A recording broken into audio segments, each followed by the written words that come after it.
Turn around वाली कंपनियां। Yes, वैसे तो देखा गया इस प्रकार के वीडियोस में इसके पहले भी बना चुका हूं। सो टर्न अराउंड वाली कंपनियां मतलब कौन सी?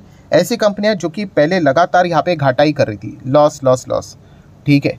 एंड लॉस के बाद हम यहाँ पे कह सकते हैं उन्होंने कुछ अपने बिजनेस में चेंजेस किए, बहुत सारी चीज़ें में बदलाव यहाँ पे किया, अच्छा प्रोडक्ट मार्केट में लेकर आ गए। एंड आपको पता है अगर आपके प्रोडक्ट का डिमांड ज़बरदस्त यहाँ पे बढ़ने लग गया, प्रोडक्ट बोलो सर्विसेज बोलो, सो डिमांड बढ़ने लगेगा तो ऑटोमेटिकली आपका बिजनेस शूट होगा। और वही हो जाता है कि कंपनियां लगातार लॉस में देखने को मिल रही थी एंड अभी ये कंपनी हम लोग को प्रॉफिट में आते हुए देखने को यहाँ पे मिल चुकी है। मतलब इनका बिजनेस, इस टर्मिनोलॉजी को क्या बोलते हैं, टर्न अराउंड वाली कंपनियां, ठीक है। अगर आप इसके रिसेंटली भी return on equity capital employed देखोगे तो कोई दम नजर नहीं आएगा। क्यों? क्योंकि ये बहुत बड़े लॉस से हम लोग को लगातार जूझते हुए देखने को मिल रही थी एंड अभी जाके ये कंपनियां हम लोग को प्रॉफिट में आते हुए देखने को यहाँ पे मिली है। कुछ कंपनियां ऐसी होती है जो शुरुआत से ही हम लोगों को पता चल जाता है कि हाँ ये बहुत बड़े प्रॉफिट के लिए तैयारी कर रही है, बट इनिशियल स्टेज पे वो लॉस खाने के लिए रेडी है करके।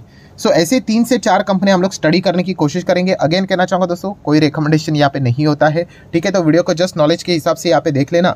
तो सबसे पहले पॉपुलर कंपनी कौन सी थी जो टर्न अराउंड करने की कोशिश यहाँ पे कर रही थी, ठीक है। एंड बाद में आपको जैसे पता ही है कि कौन सी कंपनी टर्न अराउंड कब होती है, उससे रिलेटेड एक मैंने कॉन्सेप्ट आपको बताया था जो कि रहता है BEP।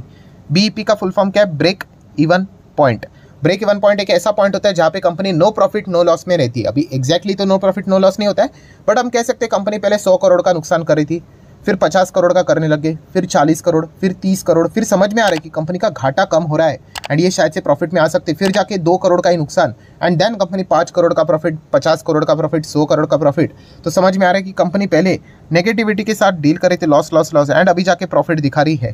तो ऐसे कंपनीज को आप चाहो तो स्टडी कर सकते हो। So let's start with the first company जिसका नाम है जोमेटो। यस, जोमेटो की अगर हम लोग यहाँ पे बात करेंगे, चार्ट पैटर्न इसका भी आप यहाँ पे देख सकते हो, लगातार गिरावट देखने को मिल जाती है। अगेन मैं इन चीज़ों से बहुत यूज टू हूँ, जो कंपनी के बिजनेस को नहीं समझते, जो इन कॉन्सेप्ट को नहीं समझते, ब्रेक इवन पॉइंट, अरे भाई फाइनेंस कितना बड़ा है, ये चीज़ें आपको सीखने को यहाँ पे आनी चाहिए, बट वो चीज़ें नहीं सीखते हैं।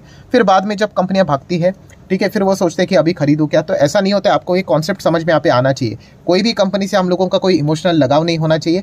हमें देखना है कि आप अच्छा बिजनेस करोगे तो हम ज़रूर सोचेंगे आपके बारे में। तो जोमेटो अगर देखा गया तो आप सभी लोगों को पता ही है कि ये कंपनी लगातार हम लोग को लॉसेस में ही देखने को यहाँ पे मिलती थी, ठीक है। तो मैं भी वीडियो बनाकर आपको हमेशा यहाँ पे बताता था कि जोमेटो में अगर आपको जाना ही है, आपको जाना है तो ब्रेक इवन पॉइंट, भाई ये लॉस वाली कंपनीज के लिए ये कॉन्सेप्ट याद रखना, ब्रेक इवन पॉइंट की ओर आप फोकस रहना चाहिए। एंड अगेन कहना चाह रहा हूँ कि ये कोई फॉर्मूला नहीं है, आपको बहुत सारी चीज़ें देखनी होती है, ठीक है। रिटेल इन्वेस्टर का प्रॉब्लम क्या है, वो शॉर्टकट एक शब्द को पकड़ कर बैठ जाते हैं कि ऐसा है तो चलो खरीद लो करके। इतना सिंपल नहीं, बहुत सारी चीज़ें टिक मार्क लगनी चाहिए, तब जाके जाना है कि नहीं जाना है वो विचार करना होता है। तो लगातार लॉस लॉस लॉस, तो ये कंपनी खरीदने के लायक तभी रहती थी जब ये कंपनी ब्रेक इवन के करीब आ जाएगी, ठीक है। सो थोड़ा महंगा भी खरीद लेंगे तो भी दिक्कत की बात नहीं है। एंड बाद में आप फाइनली देख सकते हैं, देखिए लगातार लॉस, देखिए धीमे धीमे करके कम होके केवल 2 करोड़ का प्रॉफिट।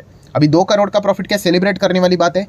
जो लोग सिर्फ ऊपर ऊपर से देखते हैं वो कहेंगे क्या यार 2 करोड़ में क्या होता है। अरे भाई ब्रेक इवन दिया है कंपनी ने, लगातार यहाँ पे 7-8 क्वार्टर जब से शुरू किया है धंधा, लगातार लॉस में ही रहती थी कंपनी। तो पहला जाके प्रॉफिट फर्स्ट टाइम कंपनी ने यहाँ पे दिखाया है। सो फर्स्ट टाइम का प्रॉफिट कब था कंपनी का, तो आप देख सकते हो जून 23 में, ठीक है। जून 23 में पहली बार कंपनी ने यहाँ पे बता दिया। अगर आप यहाँ पे देखोगे एग्जैक्टली नीचे कब था ये कंपनी, तो आपको फेब मार्च में यहाँ पे देखने को मिल जाएगा। एंड देन जून 23 की बात करें तो कंपनी थी लगभग 70 से 80 रुपये के आसपास, ठीक है। अभी इसमें भी एक प्रॉब्लम हो जाता है, कौन सा, हर कोई बॉटम पकड़ना चाह रहा है तो नहीं पकड़ पाएंगे भाई। ये तो मैं कितनी बार कहा है कि ना तो आप टॉप मतलब बॉटम पे खरीद पाओगे, ना ही एग्जैक्टली टॉप पे बेच पाओगे, ठीक है। कुछ कट पकड़ कर आपको चलना पड़ता है। इसमें जो फंस गया ना भाई, वो फंस गया, शेयर मार्केट कभी नहीं सीख पाएंगे।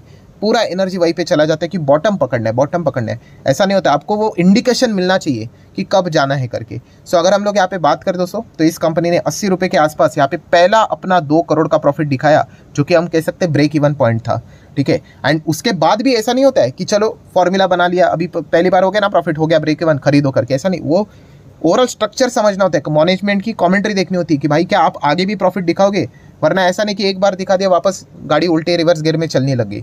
तो नहीं, उन्होंने अच्छी कमेंट्रियाँ दी थी, सारी चीज़ें बताई थी कि कैसा, एंड खास करके ब्लिंकिट ने फुल गेम चेंज कर दिया। और उसके बाद का जो प्रॉफिट था वो तो एकदम ही ज़बरदस्त था, सीधा 36 करोड़। ये वाला प्रॉफिट एक्सपेक्टेशन चल रहा था 18 करोड़ के आसपास, तो 36 कैसे आ गया?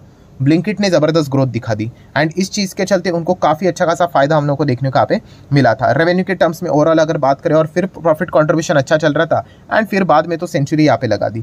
तो ये सेम चीज़ हम लोग को देखने को यहाँ पे मिल चुकी है, इसीलिए ये कंपनियाँ क्या हो जाती है, टर्न अराउंड हम लोग को होते हुए देखने को मिल जाती है। सो अगेन कह रहा हूँ कि वीडियो गेम नहीं है कि नीचे खरीदो ऊपर ये करो, ये ऐसा नहीं है। आपको बिजनेस को समझ में आना चाहिए कि कब कंपनी का सेल्स हो रहा है, कब कंपनी अर्निंग अच्छा कर रही है, तो उस हिसाब से देखना यहाँ पे होता है। सो जोमेटो को इस हिसाब से आप स्टडी कर सकते हो। मैनेजमेंट ने ये भी कहा है कि ब्लिंकिट भी अगर देखा गया तो अभी हम लोगों को ब्रेक इवन पॉइंट को कवर करते हुए देखने को मिलेगा, कब, Q1 में। ठीक है, ये मैं चीज़ को बहुत बार रिपीट यहाँ पे कर चुका हूँ। इस क्वार्टर की बात नहीं हो रही, 4 की, Q1 की बात हो रही है। अगर वो उसमें फेल हुए तो वापस इनको खामियाजा यहाँ पे भुगतना पड़ सकता है। तो इन चीज़ों के ऊपर आपका ध्यान होना